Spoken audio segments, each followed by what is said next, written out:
Since entering service in 2019, China's first domestically built aircraft carrier, the Shandong No. 17, has drawn international attention for its technical features and combat deployment.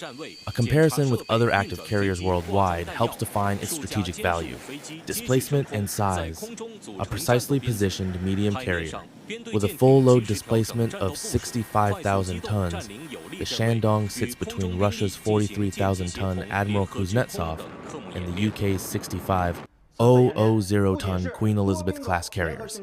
While its hull is about 25% smaller than the 100,000-ton Nimitz-class nuclear carriers of the US, its optimized deck layout allows it to carry 36 aircraft, including J-15 fighters and helicopters, surpassing the 24 aircraft capacity of the Kuznetsov and giving it a generational advantage over France's 42,000-ton Charles de Gaulle, which carries 30 Rafale fighters.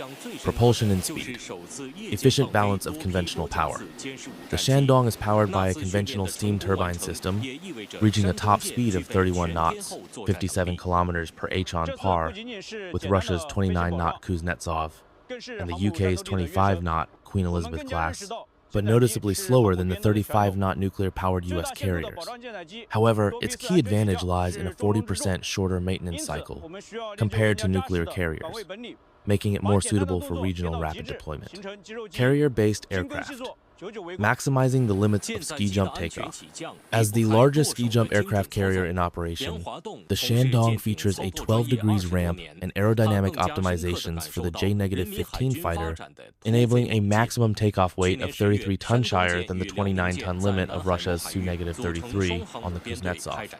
Although its sortie rate is lower than that of US electromagnetic catapult carriers, Ford-class launches 1.5 aircraft per minute, while Shandong requires 90 seconds per launch, its deck management system enables up to 40 sorties per day, significantly outpacing the 15 daily sorties of the Kuznetsov.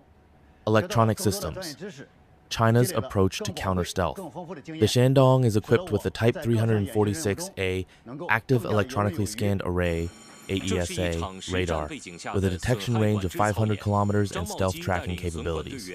This surpasses the UK's S-1850M radar, 400 kilometers range, but is inferior to the US Ford-class dual-band radar system, 600 kilometers with anti-satellite capabilities. A unique feature is its integrated mass-based electronic warfare system, consolidating 70% of its electronic equipment into a single mast, improving electromagnetic compatibility by 300% compared to the Kuznetsov's dispersed layout. Strategic role in the global carrier hierarchy.